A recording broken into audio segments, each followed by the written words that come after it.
your page. I'm going to type in that in the chat too.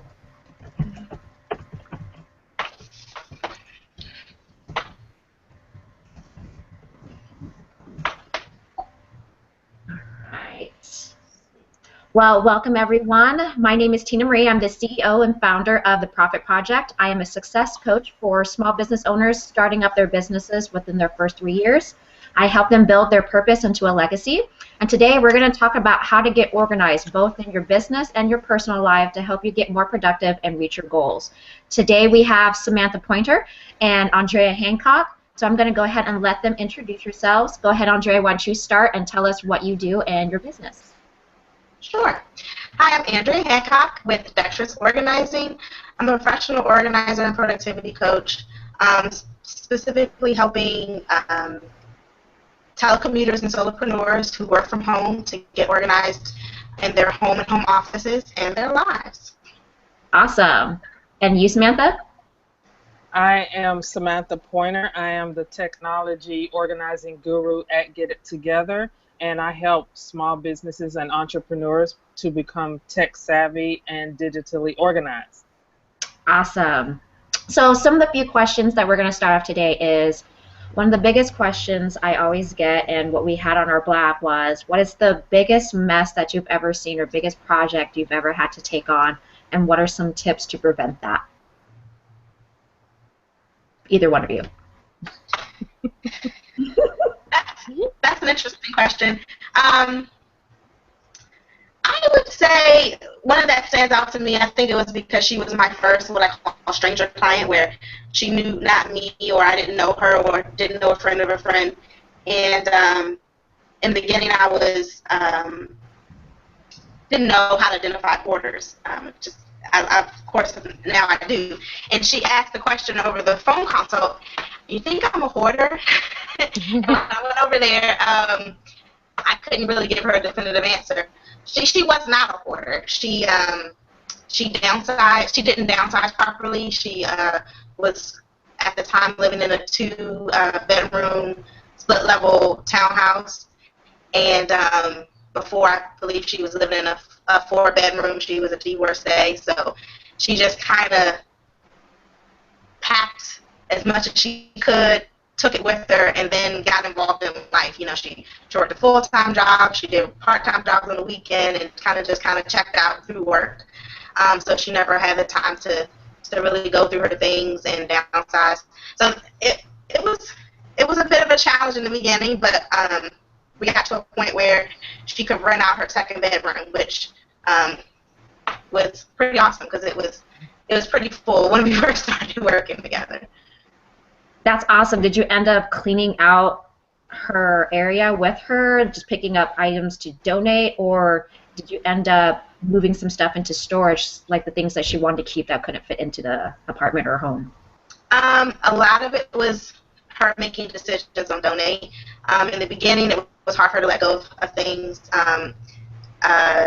So that's the first part of the process is deciding what's donate, what's keep, and if it's what's staying and what's not staying. So if it's staying, then we think about zoning.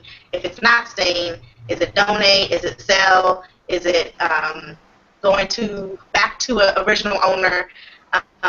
Things of that nature. So with her, a lot of things she donated, and it was great. The hardest thing, she was a collector of, and I had never heard of it before, her longer burger baskets. They're collectible items, and so she got rid of a lot of things, and then I was like, after a while, I was like, hey, we're putting baskets in baskets. You realize that? So she eventually, was able to part with some of them. But yeah, it took a while. Awesome. How about you, Samantha? What's the biggest mess or project that you had to encounter? The biggest project was actually a hoarder, and it was. It actually took at least a year or two in working with several other organizers. His wife had died a long while ago, and I think that's where the house stayed was when she died. He just let it pile up for decades.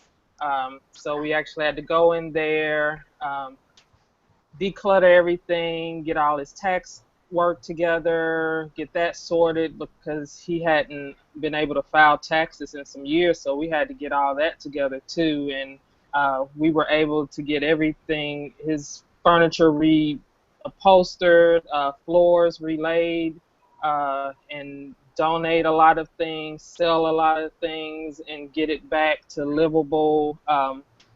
Because he was an older gentleman, so of course his family wanted to eventually be able to sell the home. So that was the largest project I was ever a part of. How did he feel after that? That must have been a somewhat nostalgic to let go of some of that, but must have felt a million times better after that cleanup. He felt way better, way better because he just got stuck because his wife handled all that, and I think he was still grieving the loss of her anyway. So I think having her things, that they cherished together, being able to display that again without all that clutter really helped his frame of mind and his peace of mind. That's good. That's great. So we have a question, and sorry, I'm reading to the side, but what do you do with all your business paperwork and how long to keep client files? Mm. Well, business paperwork, I I would say if you're still in business, I would keep it for as long as I need to. Like I'm not a CPA or a tax person or anything like that, but anything you need for taxes, you need to keep forever. Basically, if you're going to be writing things off, if you decide to close down your business, I think it's like around 7 to 10 years afterwards, you could probably get rid of it safely. But I like to keep my client files. That's why I like to get as much of it as possible scanned in and digital, so I don't have to have the physical files, but I've always had the digital files, and that is less clutter. Is there any software that you recommend, like Dropbox or cloud-based, or do you put all your digital files on an external hard drive? All my digital files are either in Evernote, Dropbox, and Google Drive because I keep a redundancy in my cloud-based services in case one goes down. I have the duplicate in another space. So my client files are in Evernote, where I keep all of my written stuff that I scan in. I scan stuff to Evernote, but I also keep like pictures and things that clients have sent to me through email or something. I keep that in either Dropbox or in Google Drive. Excellent. What about you, Andrea? Do you have any tips? Yeah, I kind of like Samantha feel. I'm not a CPA or a lawyer, so I usually recommend that my clients get how long they should keep things based on the industry they're in, based on how long they have been in business and so forth from that type of expert. And, if we're at a site and they don't know, the best solution I always suggest is scanning and getting that digitized because years and years and years of paperwork just take up a tremendous amount of space. And then, you always have to worry about fire or theft or things of that nature. So having it in the cloud certainly takes up a lot of less space. And then it also makes it, if you especially have it in the cloud, it makes it easier to delegate to teams because you can give folder permissions, especially in Dropbox and Google Drive, to different folks, and they're able to access information. Whereas if it's static in a file folder, it's a little bit more difficult. In order to do that, you have to either scan it and fax it, or wait till the person has the physical file. So scanning is the new way, and there's even now ways that you can do business without producing paper. I know in my business, I'll create my service agreement and my project plans via PDF. And then I have a program I use called HelloSign. And there's a few other options where people can sign electronically, and then that signed document is then turned into a PDF that you have. So very rarely do I ever print client files. But if you're in the industry that has to have print, then I would try to see if you could get it scanned. And there's several services that you can take banker's boxes worth of paper to get scanned. It can be expensive in the beginning, but if you have a schedule, then it's a little bit more manageable. It is an investment in whatever you do when you're buying file folders or paying for software to get organized. It is an investment, but eventually it pays in itself. And I like that you mentioned there's companies where you can get your digital or your documents signed digitally.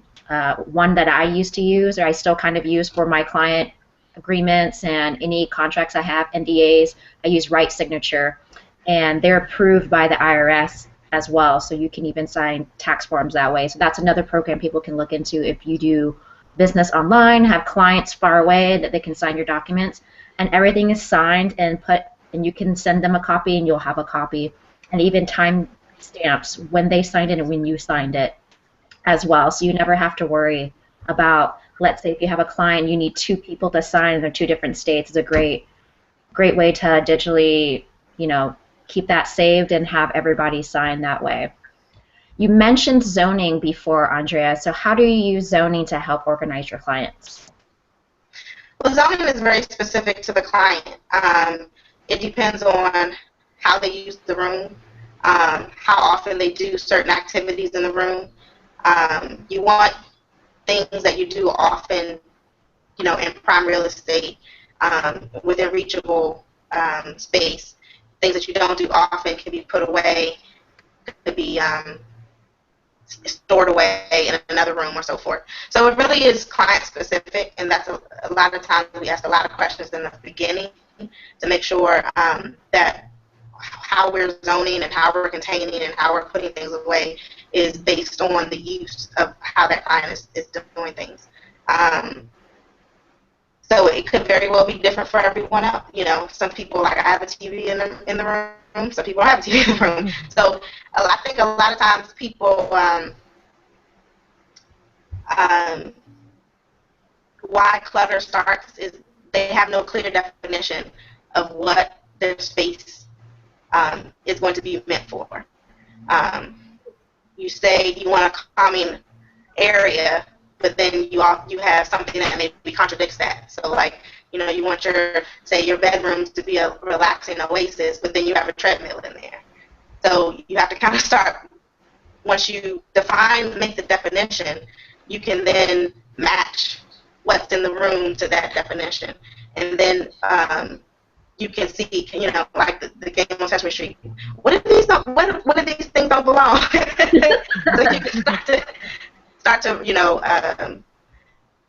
make those decisions based on the definition that you've given, or you say you want in the room.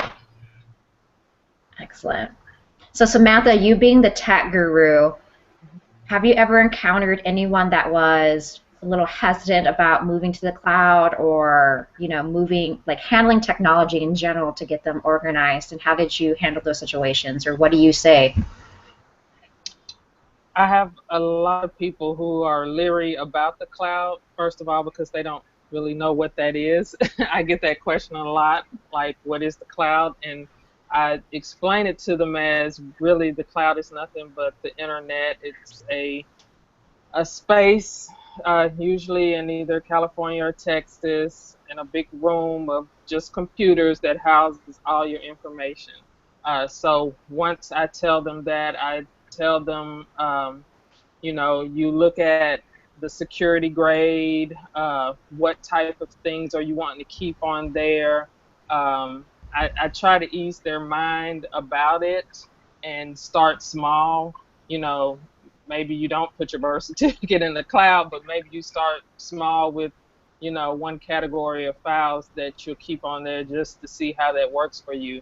And then I also like to train my clients on how to use cloud-based services like Google Drive and Dropbox and OneDrive, uh, how they can get that to work for them on their computer, and how easy it makes to sync the files you're working on amongst different computers, or if you're on the go and need to look at it on your phone.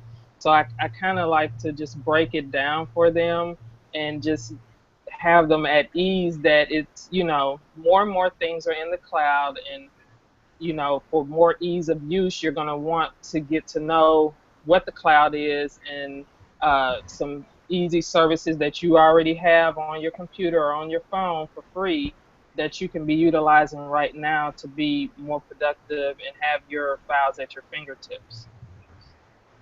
So what are some of your top apps? We'll narrow it down to your 3 top apps that you would recommend to any client, whether it be personal or business. My 3 top apps are Evernote, and of course Google Drive, or if you don't like Google Drive, either OneDrive or Dropbox. But I like to have a cloud-based service and a brain dump service, whichever Evernote is. And then I like Asana for my project management. I keep my project management task in Asana, so that's great for businesses, especially if you work with teams, to have a pretty simple task list that you can keep and share amongst each other to get projects done and wrapped up. It's one of my favorite persona, and then I can always invite my VA as a contributor to a team and just assign tasks to that person, and it'll get done. And I really, really enjoy that app. What about you, Andre? Yeah. Do you have any apps that you recommend? Maybe your top 3? The first 2 are things that Samantha already mentioned, is Evernote and Dropbox. And for those who are in the service industry, I use an app called Set More Appointments. It's also web-based. It gives a link so that my clients are able to schedule their own appointments.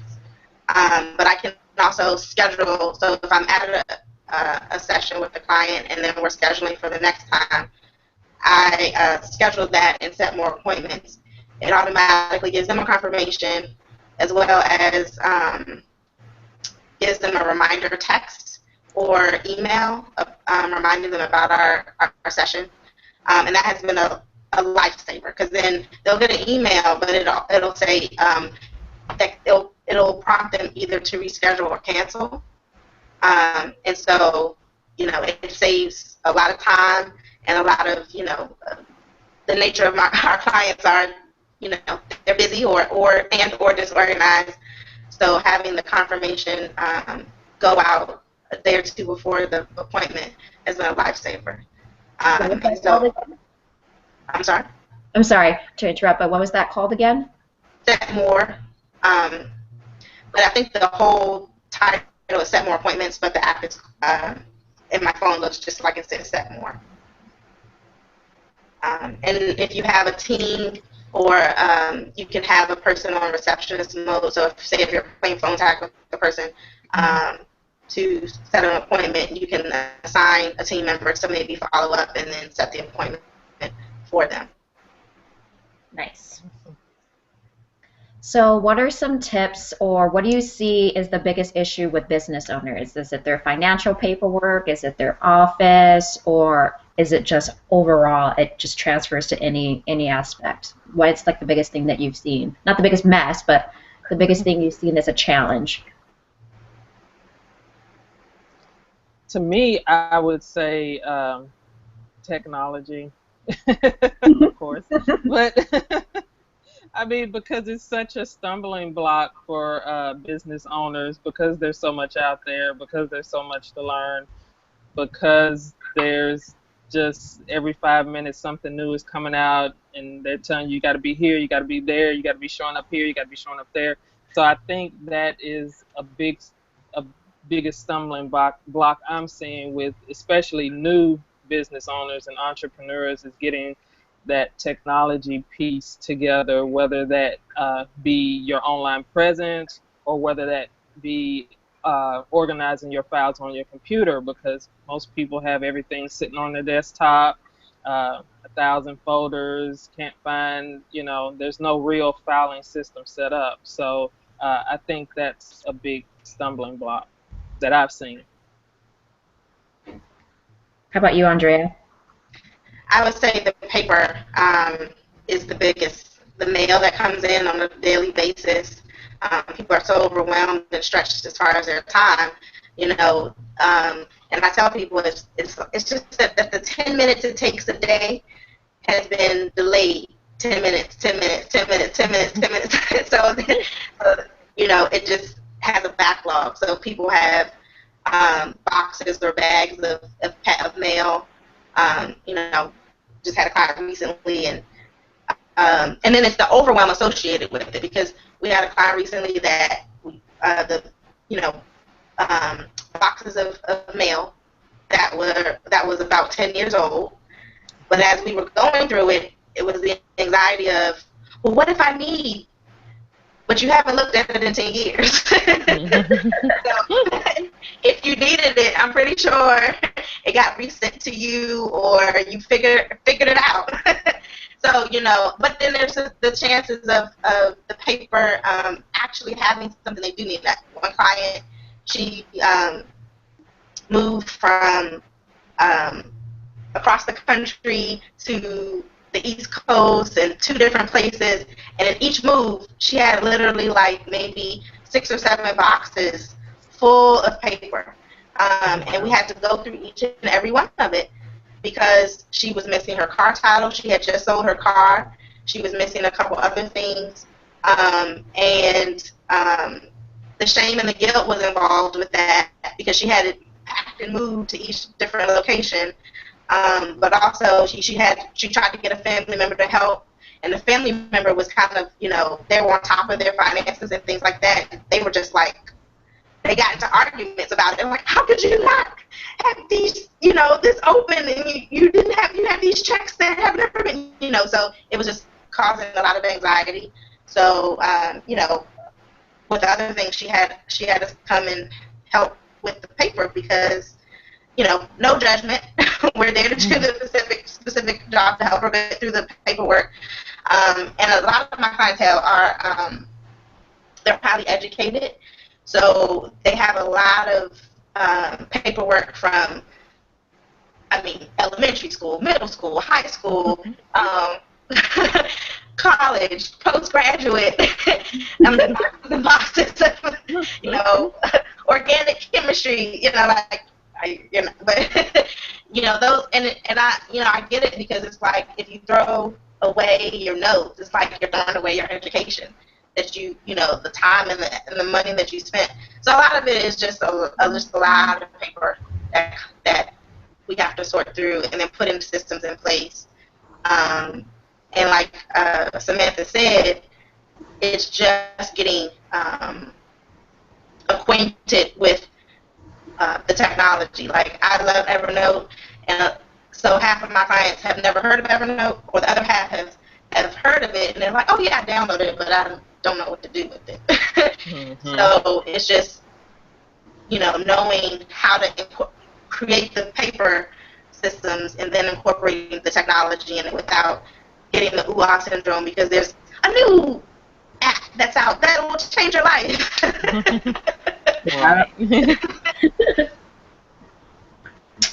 Awesome. I had a question, and it just left my mind. Oh, I wanted to ask, because you had mentioned, Samantha, about maybe someone not being comfortable enough to upload their birth certificate online. I know I wouldn't be, but I do pretty much everything on the cloud. What are some recommendations or tools? Do you recommend getting a safe deposit box at a bank? So for those major, really important personal items, what do you recommend storing those? You can get a safe deposit box, but it's kind of, I would do that in tandem with an online place like Safely Filed, because they have bank level encryption, and um, they're able to actually where you can go in and grant rights to who can see what. So if you only want certain family members to see certain things, uh, that it's a great service. It's very secure, um, and there's others out there. Jasmine.com is one, uh, where you can put those secure documents on there and know that they're secure, because again, they have the highest level of security there is out there. But I would have that in tandem with a safe deposit box at the bank, because when you die, it's harder to get to those files right away, uh, without going, you know, through legal, or if you've had a trust, going through all those things. So if you need to get access to stuff right away, having it on the cloud is your best bet for your family members. Excellent. What about you, Andrea? Do you have any recommendations? Um, I'm very liberal about putting things on the cloud for myself. I feel like the benefit outweigh the risk for me personally, until I get burned, perhaps. But there are a lot more secure cloud-based things you can use. However, you do have to pay for those. Um, and so I think there was one, actually a client's husband told me about. He was into IT. I think it's called Spider Oak or something like that, where it's so secure. Like if you lose your password, they can't even help you get in. Like they can't. They don't even know how. The passwords. You have to know your password. Like they can't unlock it for you or anything like that. So if you're super paranoid about that, then you could seek out some of those services that Samantha mentioned that are secure. And then I'm pretty sure if you have a box at the bank and you pay for that, you wouldn't have too many qualms about paying for a secure cloud service. You showed a tool once that was waterproof. I don't know if you have that to show. Yeah, I can go get it. It's called I know the company name. I did this last time. I wrote it down. Yeah, I'll go get it so you guys talk about it. So out of your clients, are you mainly doing home offices? Are you doing business owners? Or is it just a mix of both, like personal? Now I'm doing mainly business owners, entrepreneurs, and home offices. And I'm doing a lot more virtually now. I do have a few that I still go to their home office and work on their computer and things, but it's mainly entrepreneurs and small business owners. Nice. Oh, Andrea, you're back. Yes. So it's called Portavault. I don't know if I'm holding it correctly. You can see it. But it's a very large portfolio that has a handle. It also comes with a strap, so if you have to hike through, wade through flooded streets, it'll just be on your person. But when you open it up, let me make sure nothing falls out here. It comes with a plastic sleeve, and the owner or the creator of Portavault created this after Hurricane Katrina, when she saw so many people could not get access to their important documents to prove their identity, to prove they're married, to prove they own certain things, to have cash on hand, and so it's water resistant, not necessarily waterproof, but it comes with several plastic sleeves that you stick your important documents in. And then there's this sticker that you put on each sleeve with check marks of whose information is inside and what makes up the information. So if it's their birth certificate, if it's their passport and things of that nature, it holds it all within that plastic sleeve. So I have this in a closet. So hopefully, if there is an outbreak or an emergency, I'll be home, and I could just grab it and head out the door. Well, I guess when you can ask anyone, what's the one thing you'll take out of your house if it's on a fire or in a flood, you know what it is. It's your Right. I live in Arizona, so I'm not in danger of a flood anytime soon or a tornado, but that's still a great tool. Excellent. So tell us anything that you teach mainly with your clients. Do you do any classes or any like specific items that you do about keeping all your financial paperwork in order one place, or what are some great tips on keeping your office area in an area, like you said, zones? Obviously it depends on the person, but what are some like really essential things you make sure every client knows when it comes to their business? I teach a lot on different apps and software like Evernote, Canva, content productivity, social media productivity, things of that nature. And I'm actually starting a program where I'm going to be walking entrepreneurs through picking out the best apps for them to use for their business and having a blueprint, a technology blueprint for their business that is customized toward them. So that's what I like to help my clients with, is wading through all the noise of all that tech that is out there, helping them to just focus on what their specific need is for their business and sticking with it once they find one or two or three that works for them, sticking with that and not, abandoning it just because something new came out, because if it's not broke, don't fix it type deal. That's true. What about you, Andrea? Well, I'm moving more toward holistic organizing and time management. The biggest thing that I emphasize, no matter what business the person is involved in, is having a calendar system, one that works for them. I'm a big believer in having days that are themed.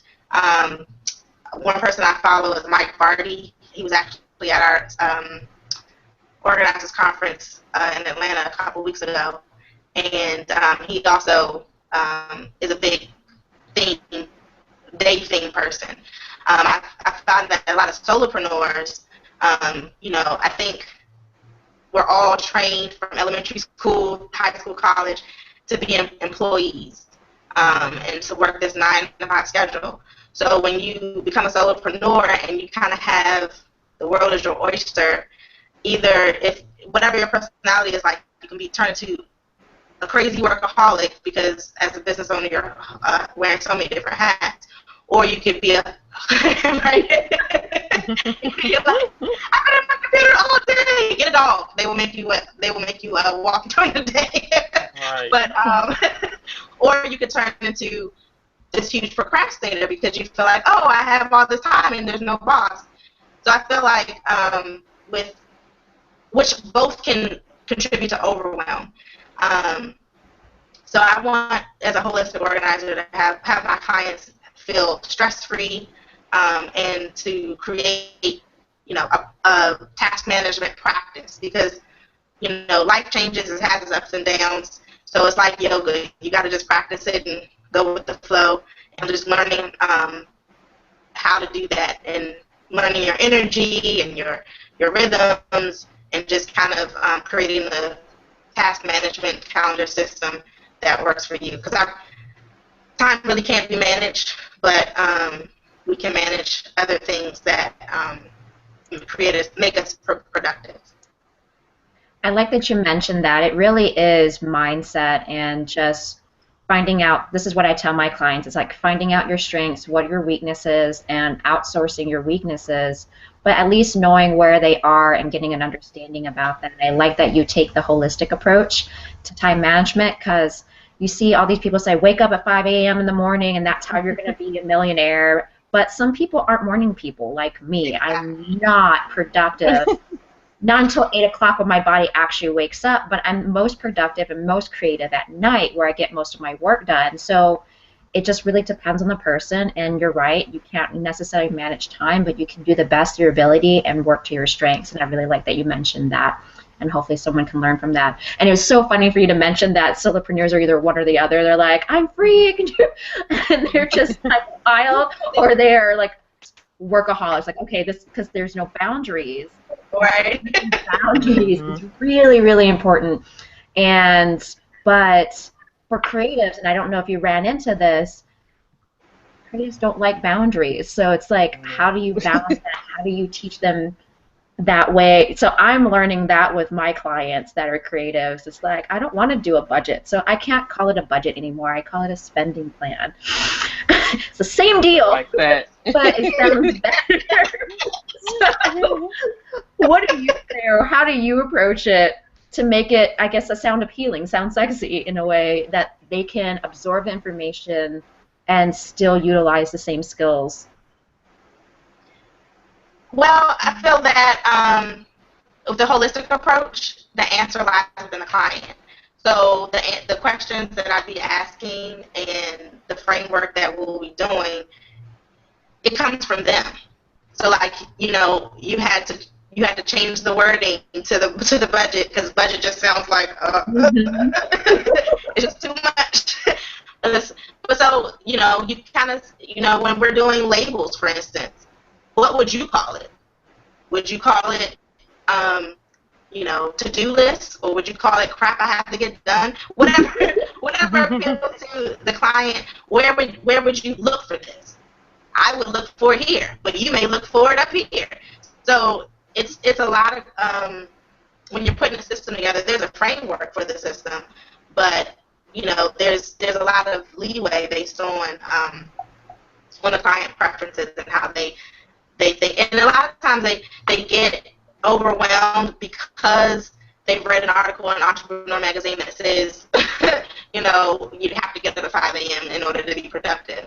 Yeah. And so they feel like failures because they may get up at 9 and they stay up all night, you know, guilty. It's 11:30. I should be in the bed so I can get up at 5 a.m. And so when we kind of like massage through that and overcome the guilt, that you're not on a 9-to-5 schedule, so you can use that to your advantage, then creative people they already feel that way anyway, but you might have to, like you said, sneak in certain structures, whether even if it's rocking out for 10 minutes to a song while you put your files away.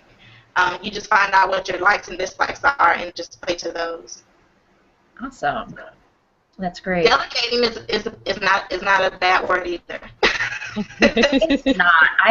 You know what? It took me a long time when I first learned how to be a manager. I'm somewhat a control freak, and it took me a long time to learn delegating and be able to trust other people. I'm better at it now, but when I first started, so delegating can have a bad connotation with some people, but it really isn't that bad.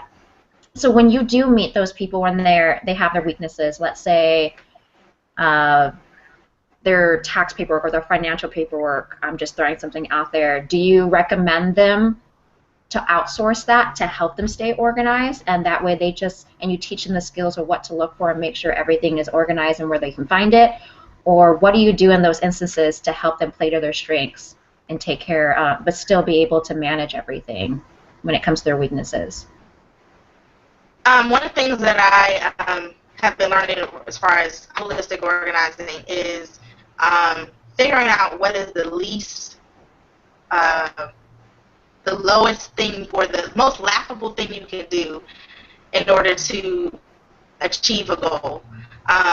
So we may think, oh, I need to sort my receipts every day every week I'm going to scan them in, and then I'm going to do. You have all, we have this checklist of all these things you're going to do with your receipts. But in actuality, maybe putting them in an envelope by month, just stuffing them in there, and then at the end of the quarter or the end of the year, having, delegating someone say, hey, put them in by month, put them in by different accounts, and at least you'll be able to find them and you have a system. But when you start to stack all these shoulda, coulda, wouldas on top of it, then that's kind of where the wheel may fall off the cart. But if at the end of the week, I empty my wallet and I stuff all my receipts in this envelope.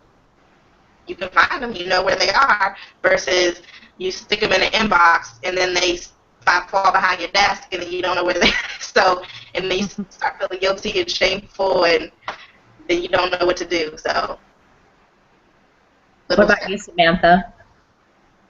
Say that again. Oh, what about you? Do you recommend anything about outsourcing some of maybe there's things that they're not very good at keeping up with, or?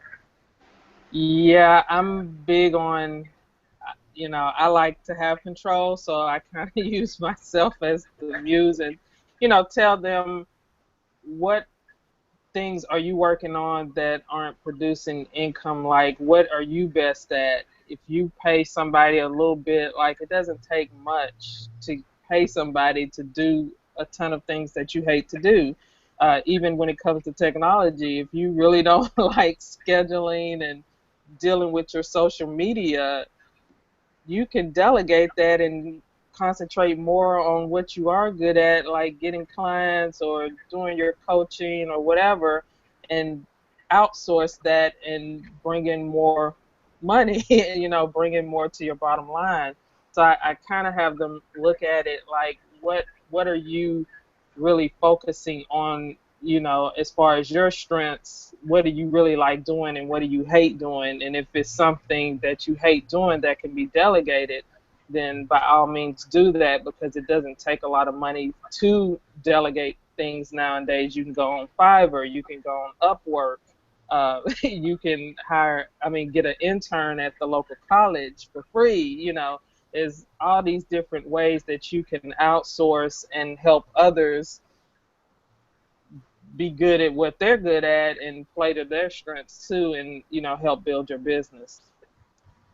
And it's hard when you're a control freak or someone like me who I like to have control, but I've also have been in situations where I've relied on somebody and they didn't do what they were supposed to do, or or they didn't do it as well as I would have. So it's just easy to say, well, I'll just do it all. But as entrepreneurs, as business owners, you can't build your business by yourself. You have to have help. So just it's a switch in mindset, really, to keep. I'm going to focus on the things that I'm good at, that I know will help my bottom line, and anything else I'm going to outsource it, because with 2 people or 3 people working on things in your business, you can get more done. So you just don't have your 24 hours. Now you have 24 multiplied by however many people you're outsourcing to. So it's a way of gaining time too. Yeah, that's what I like to tell my clients is we do kind of a category or an inventory of their skills and their strengths and their weaknesses, and then we really sit down and talk about like, what do you really hate doing and why do you hate doing that? Well, I know you don't have a lot of money because you're bootstrapping yourself, you're a solopreneur, but can you end up maximizing your time and bringing in more clients and make more money if you outsource this instead of sitting here stressing and not doing that? And my clients get so surprised when they see the results of that, when they're able to let go of some of that and take over. Well, I'm going to ask one last question before we wrap up, and it's the question I've been wanting to ask from the beginning, is how did you two get started in professional organizing? Like, what was the trigger, and how did you start your businesses? And I'll let Andrea start first. Well, for as long as I remember, I wanted to be an entrepreneur, and I wanted to be in the service industry. I have an accounting background, and I decided while I was in accounting that I did not want to It would have been cheaper. I like repetition, but not that much. So I found I explored different things, and I think I was watching like an episode of Clean House. If you remember, when Niecy Nash, she has the fire in her hair, and they would go through houses in California, and they had a team, and one of the team members was a professional organizer, and I was like, that's the thing. So I looked it up on the internet and found the National Association of Professional Organizers. And long story short, I found my people. My business has evolved quite a bit. I think a lot of organizers start off thinking, oh, it's bins and labels and this and that, but you find out it's more about psychology. It's more about productivity. And so a lot of people switch from residential to business, and like technology or time management and things like that. So you find your niche. Nice. And what about you, Samantha? What's your origin story? Well, I got started way back a long time ago. I actually went to college. The first time I wanted to be an architect, and then I realized I did not like engineering at all. So I was reading Think and Grow Rich, and so I was like, oh, an entrepreneur, yes, that's what I want to do. And then I was searching on the internet back then, and I stumbled across a site of a lady in Texas called Handy Girl. And that was the first time I had ever heard of professional organizer. And I was like, wow, okay. And she had a link on her site to NAPO National. So I clicked through to that site and had them send me some information, and found a local group here where I live, and found a local group of organizers who were meeting every month.